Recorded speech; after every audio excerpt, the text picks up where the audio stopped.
Амо, Што правиш? добро еве, да подзавршам некоја работа, па ќе одам на суд за 10 минути, 15. Аха, добро. Ти шо Јас правиш? со ММФ имав состанок. Значи уживаш. Што да ти кажам? Нисто бе, јас те барав за ова што ти пишав. Значи, јас нели ти реков, нек не му спомнав на Марко, со тоа што му реков, види, вака, така се, а не директно отфрли ја пријавата, него види да ја завршиме побрзо ова, он знае што значи тоа. Свајле го побарав, и после ми се јави назад, и ми кажа, пошто беше на судење, знаеш, не може да збори од таму, ми кажа, вика да знаеш, вика тоа што ми даде задача, завршено е, пошто треба и за други работи да се видиме за закон за кривична постапка деновиве, вика, ќе ти дадам детален извештај да знаеш се е окей со предметот, па чисто да ти кажам. Кога ти дојде кај мене, ќе ми каже точно како го затворил.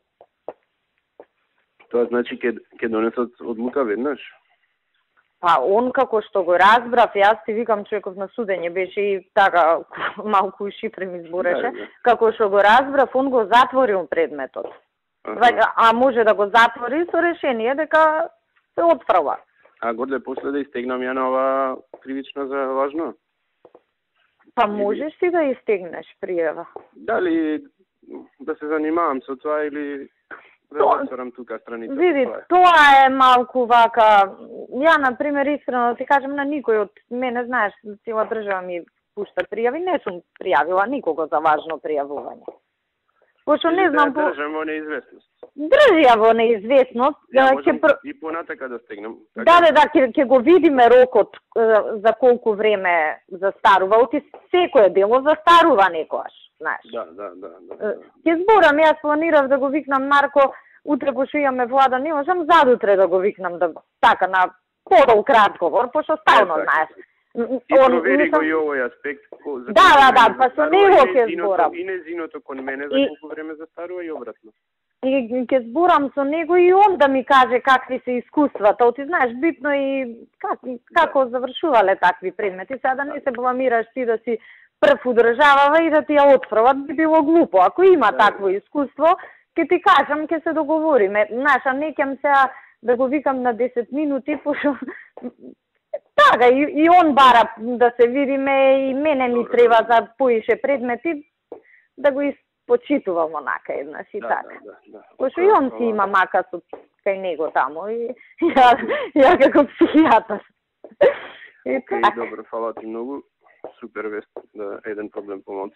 Да, па јас вас тоа му реков, не викам, ај молим те види, позабрзај работава, ќе почне се, а ја така му викам, ќе почне расправа за буџет у собрание, една работа помалку да има за зборење, вика нема проблем, ќе го завршам брзо и се вајле. Благодари му се во моје име кога ќе. Да, океј, мислам јас така и мислам и со сите вака кои има некоја работа зборам обавезно, се заблагодарувам.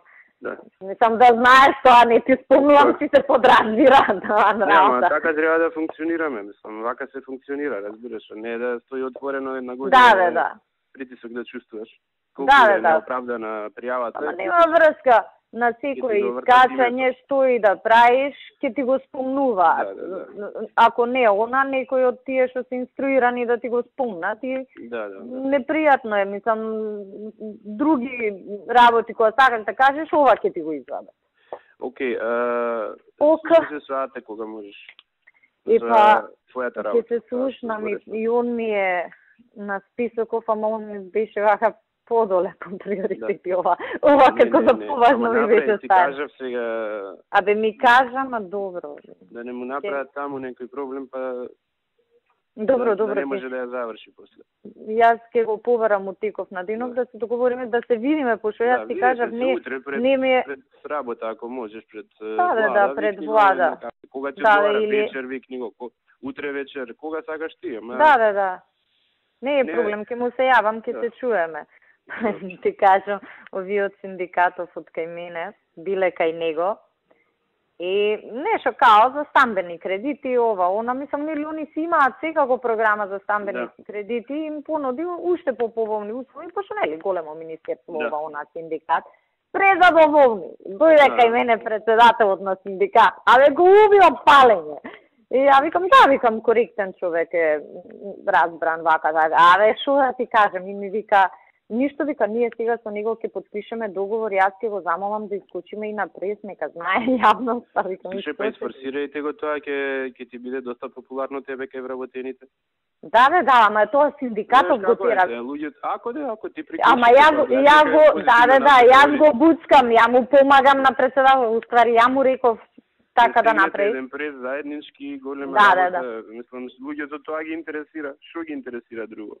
Бе, види сега, они знаеш. Работените, тоа им е најголема прашање. Гледаат ова, купи куќа, купи стан за армијава, нешто се направи за нас ништо. И неколку пати дојдоа кај мене, абе дај некако да ја оправиме работата, да викам како да ја оправиме. Дај да видиме со банките, ако може, голема институција, синдикатот да запиши. Ти кажи ми, ако ти требаат и други банки, ја ќе ти приклучам и други.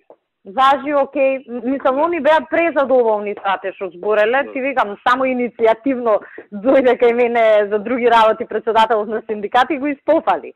Али ако треба и со други, мислам, и ни одговара нас и како влада уште едно министерство го затвараме комплетно со тоа прашање.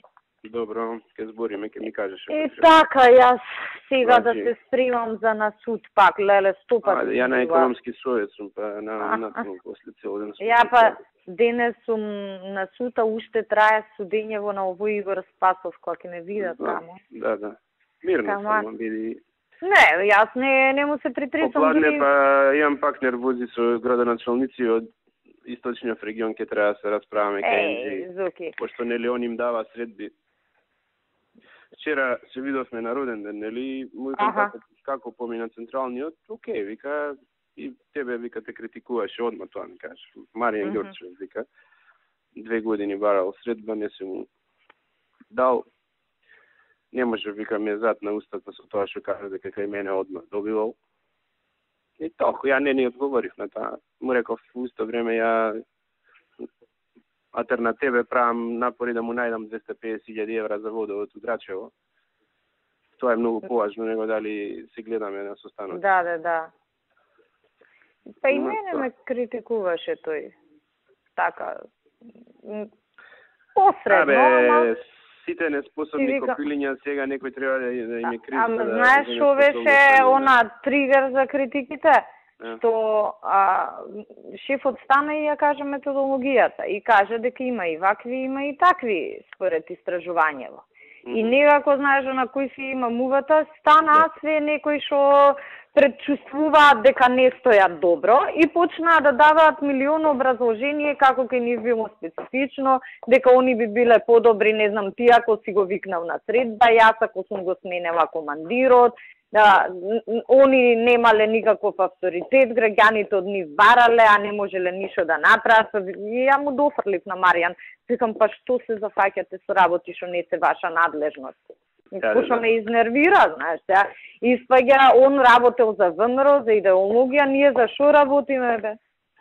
Нема конкурс за кој не кренал телефон да ургира за некого. Која идеологија е таа? И така, одма почнаа како бубашваби, тие што ти ги пиша вчера. Одма најдоа се што нече и друго.